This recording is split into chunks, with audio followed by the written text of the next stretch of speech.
I need to make this video before I completely forget it, because it's been over a week since I finished the Class A Championship, and it's like, I finished it, and then I started thinking about everything else except making the summary video for the last couple rounds.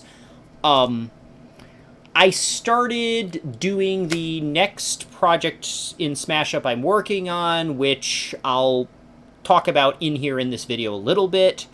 I also finished recording tracks for my next Automaton video.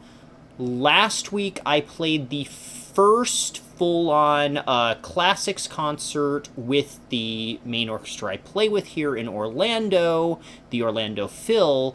The first full classics concert that I was back to after breaking my back. And that had me pretty tired that week, because it was probably the first or maybe the second week that I could have managed to play that concert and, you know, stay awake the entire time.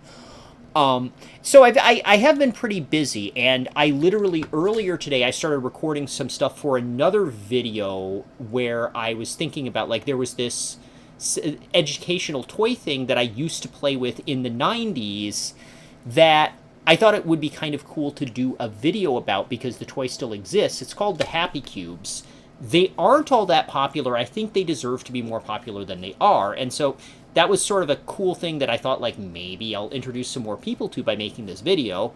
It was sort of an excuse for me to practice shooting stuff in real life using my iPad, because I got an iPad relatively recently in order to substitute for sheet music at outdoor wedding gigs. So there's been a lot going on with me other than Smash Up, but I am going to summarize what happened at the end of this tournament.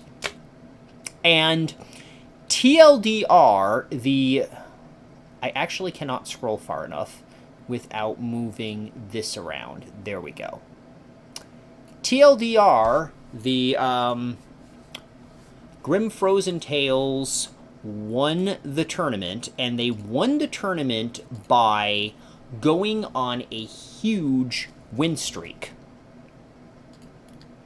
They drew in their first two rounds, and they drew in their first two rounds after facing... Who did they face? They faced Princess Changers, who made it pretty far. Then they faced... I'll find him eventually. Grim Frozen. Yeah, they faced the Astronite Kitties, who, in retrospect, seeing that the Astronite Kitties, you know, they won a game against Grim Frozen Tales, it was like, okay, they finished 1-3, that doesn't look good. They look a little better now that we see how well Grim Frozen Tales did.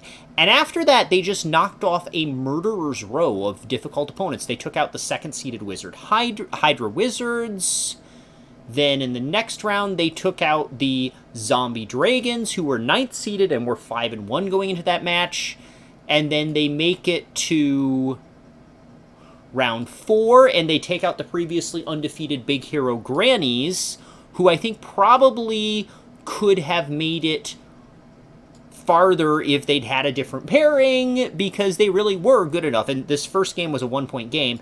And then they went and took out the top-seeded Exploring Avengers, and then we got to the Final Four, and they were the only one of the decks that managed to win both of its games by taking out the Avenging Knights. And so the way it worked out after 2 draws, they won 5 matches in a row against very strong resistance, and that ended the tournament. Silver medal goes to Ninja Zombies, who had really won that silver medal by virtue of hard countering werewolves. That's, you know, ninjas tend to hard counter werewolves pretty well, because werewolves have some very important 3-power minions. Werewolves have some nice actions on base that you can infiltrate. Werewolves don't have the extra minion plays to replace their minions when the ninjas destroy them. Werewolves have some important actions that they play on minions. Moon Touch is never safe against ninjas, because ninjas have, even if you make the minion indestructible, ninjas have poison to get rid of the indestructibility and then use their minion play to take out the minion. It's a pretty impossible matchup for werewolves, and that got Ninja Zombies through rounds 2, 3, and 4 consecutively. In the first round, they played the 8 Pirates, which they also counter. So basically, they made it to the final 6 decks without having to face anything that they didn't hard counter.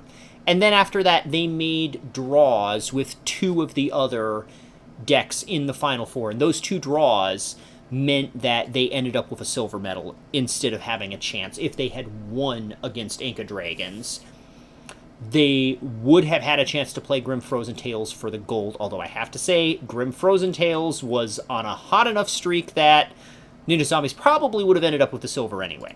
Now, speaking of Inca Dragons, I thought Inca Dragons gets the bronze medal. I thought going into the final 4, Ninja Zombies would have the stronger side of that matchup. I thought it was still probably a draw, but Ninja Zombies was the stronger side. And here's why. Ninjas typically counter dragons. That's pretty much it. And ninjas counter dragons because Infiltrate can hit some of the most important actions played on base. And the ninja removal often targets 3-power minions, which is perfect for Imperial Dragon, which means that you can stop dragons from drawing too many cards. And for the vast majority of Dragons decks, this works, and ninjas are able to beat them nicely. One of the main exceptions I'm aware of is Dragon Zombies, where because the Imperials come back endlessly, you don't get rid of the Imperials draw a lot of cards, and then the Dragon deck is able to do Dragon things involving, modifying victory points, which they can do enough of to win the game if they draw enough cards to do enough of it, but if they aren't drawing extra cards, they often don't have quite enough of it against ninjas. The thing is, Incas turned out to be able to do a very good job of protecting against that. Incas have the extra draw, especially extra draw that is targeted at drawing actions played on bases in order to make sure that they have enough copies of Ruins to play that VP game very well. On top of that, Incas have Fortress Walls to put a single +1 counter on an Imperial Dragon. That is a very big deal against a deck with a lot of 3-power minion removal. It means that one of your most important minions is sitting at 4 power instead of 3, and cannot be hit by Seeing Stars. And because of that, Ninja Zombies barely won the first game, and kind of got wrecked in the second game.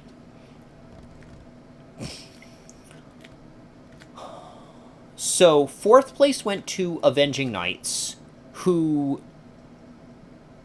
got there really, they sort of made it through by beating up Ignoble Elves in the tail end of round 3, and then just having, they had an 8-2 record at that point, and then they just drew until there were only 3 decks left before getting beat up by Grim Frozen Tales. Avenging Knights worked well and was able to get there just because they have a lot of quality minions, and the Knights cards work very well with the Avengers.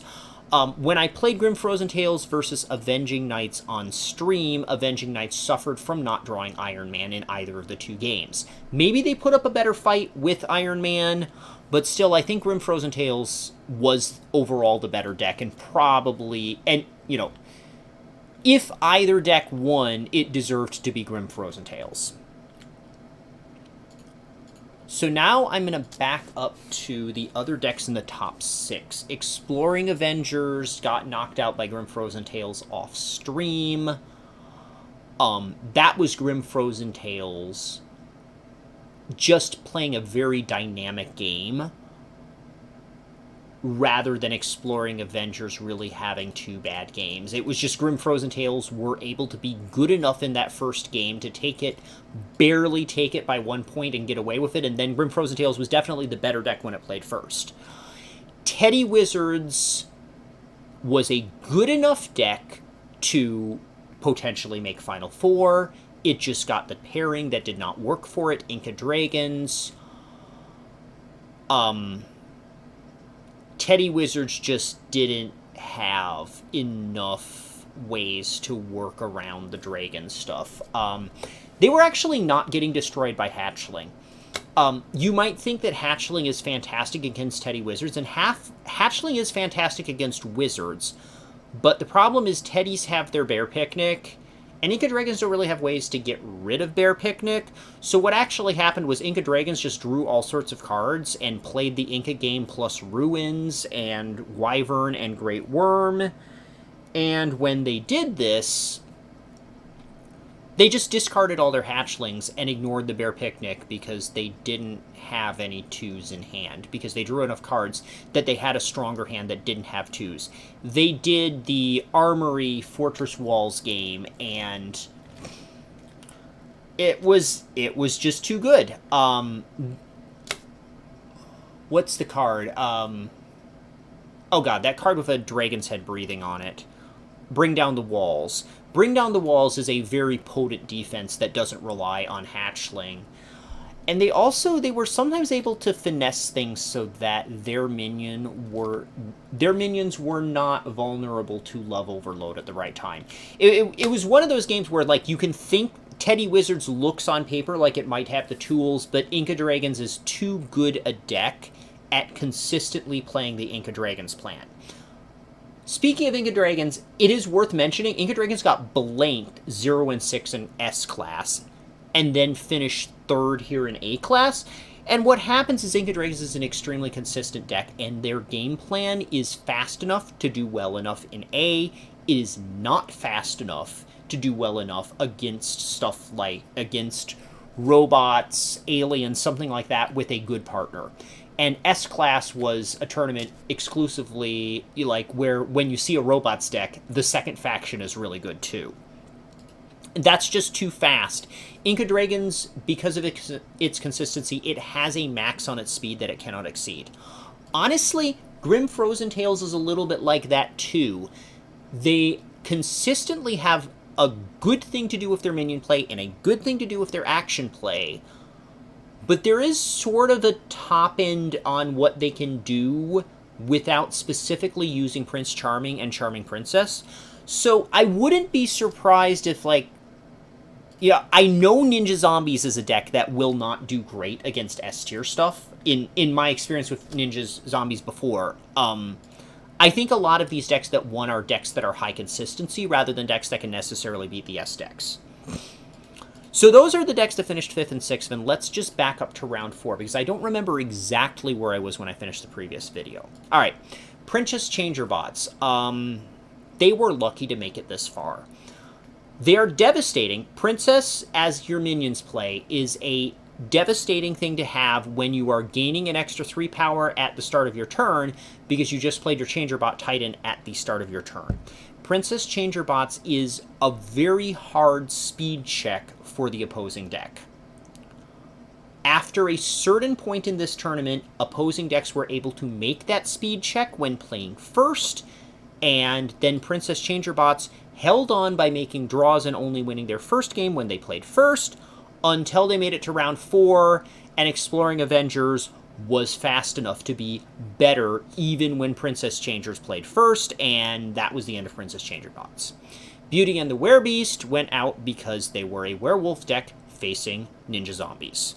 Big Hero Grannies, like I said, they could have gone farther. Grim Frozen Tales was just that good against them. And again, a very close game here.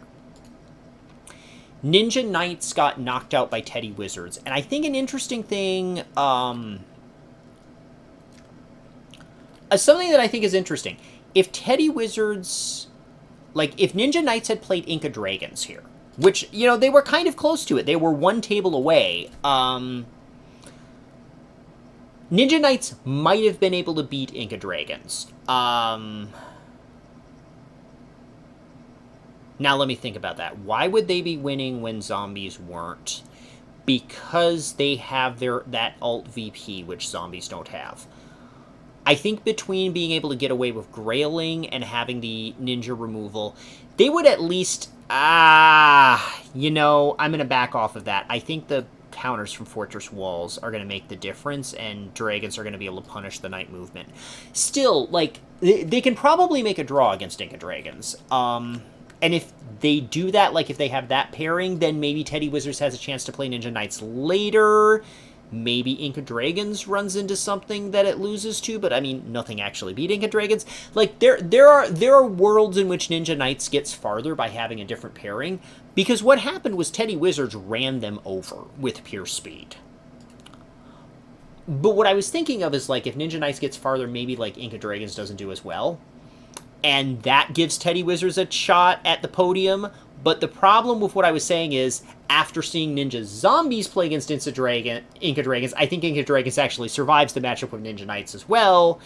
And what actually happens is Teddy Wizards ultimately has a high chance of having to play Inca Dragons at some point and getting knocked out. I don't think anything other than Inca Dragons hard counters Teddy Wizards. They are fast enough playing first to survive even potentially survive a matchup with something like Grim Frozen Tales.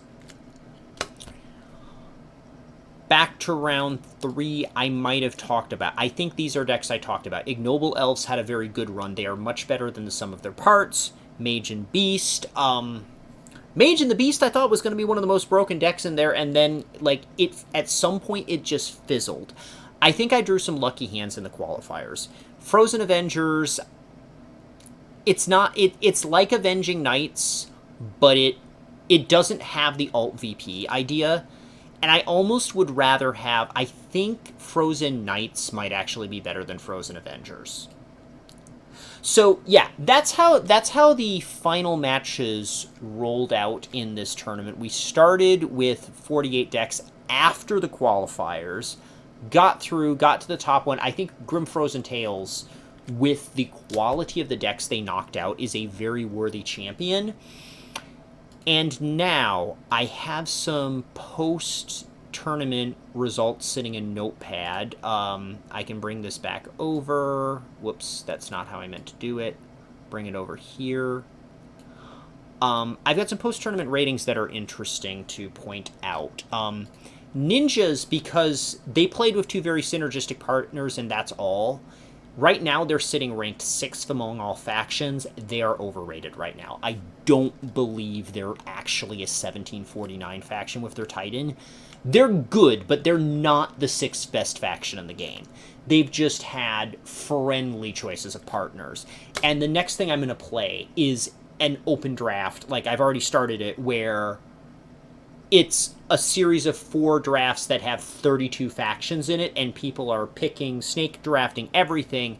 Ninjas are, I know, the 2nd faction automatically picked by rating in the 2nd draft, which means that they're only going to have 2 choices for a partner faction. Probably both choices are bad there, and they're going to be playing some games that way. I think Ninjas are going to have a chance to come back down to earth a bit if they are overrated. Frozen might deserve a top 10 rating. Beauty and the Beast, maybe overrated from playing with high synergy. We're going to see. Grannies, I think Grannies might deserve to be here. Again, they've been playing a lot with Big Hero. We'll see how well they translate. It feels like Grannies with everything is pretty good, but also kind of inconsistent. I almost feel like Grannies is one of those factions that will end up with a higher rating if it plays against stronger opposition, because it can whiff on bringing out its Titan repeatedly against any opponent. And so if it has a higher rated opponent, it loses fewer ELO points when it whiffs. What else is interesting to look at? Like, there's a bunch of these other factions are doing pretty well.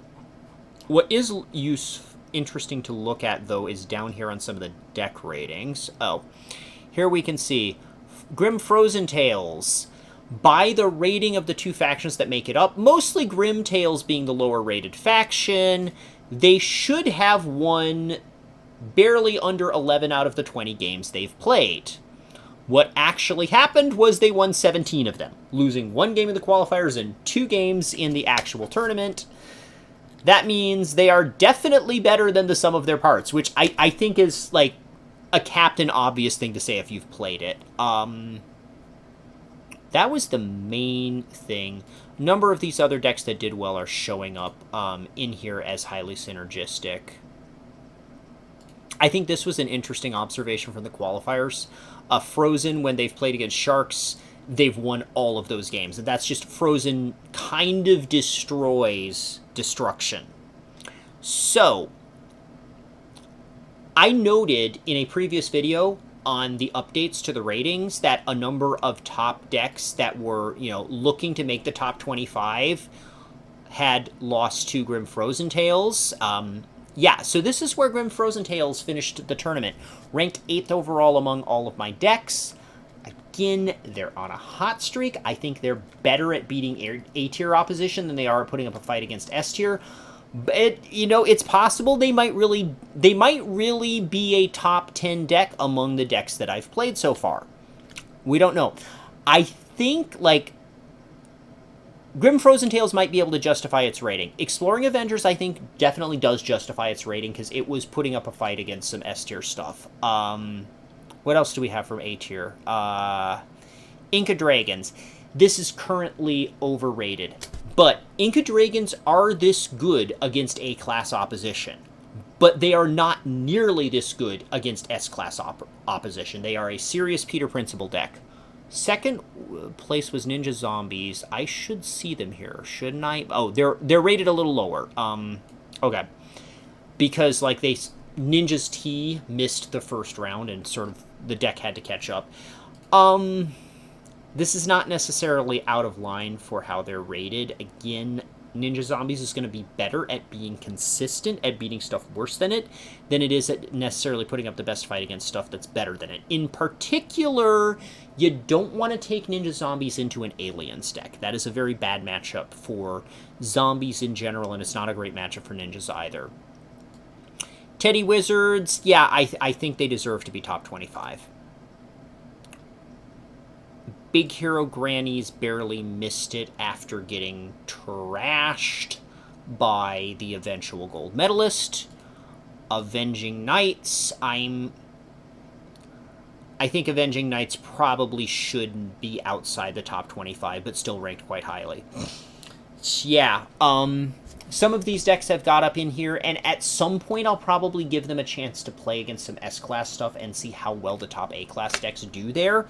Other than Exploring Avengers, which has already played against S-class, and we've seen that it's rated about fairly. So with that said, I'm going to close Notepad and go over to one other thing so I can kind of show you guys what I'm doing in Smash Up now. This is the next thing. I've already started it. There's a channel in the Discord where what I'm doing is, people are drafting for me in a way so that I'm getting to play some games with decks that other people have picked, and it's not just my ideas that are getting used. So for each of these groups, I divvied up the factions about equally. The factions that are new or I haven't played a lot of games with them, I put in 2 or 3 times rather than 1. So there's a total of 128 slots between these 4 drafts. I'm going to play relatively few games with each deck so that I get a chance to actually get through this in a reasonable amount of time. But my idea here is I want to make the faction ratings reflect playing with partners other than the absolute optimal partners a bit. And over the past couple years, I've been doing a lot of having factions try to show off what they could do in bleeding edge situations. Grim Tales getting to play with Frozen. Most of the time when you see Grim Tales, they are not playing with Critters or Frozen. They're going to play with something a little less synergistic, and I want to make sure that the ratings reflect whether whether a faction holds up well when it doesn't have the best partners. So I have just started playing these games. I put in a color for if I was picking stuff, but I've got people rotating their picks. And it just goes starting from 11 down here in a snake draft, then from 17 up through 31. 32 is the last faction left. And in the first draft, the last faction that nobody wanted to pick was Bears. So I'm going to play through these, see if any of the decks that are highly rated, if any of them are highly rated, are overrated. They will hopefully get punished for that. Some other decks may not be getting punished for having had to pick their partner late in the last round. Knights managed to get Time Travelers at the 28th pick in a 32 faction draft. That's pretty late to be taking Time Travelers, and I think Knights were pretty happy with that.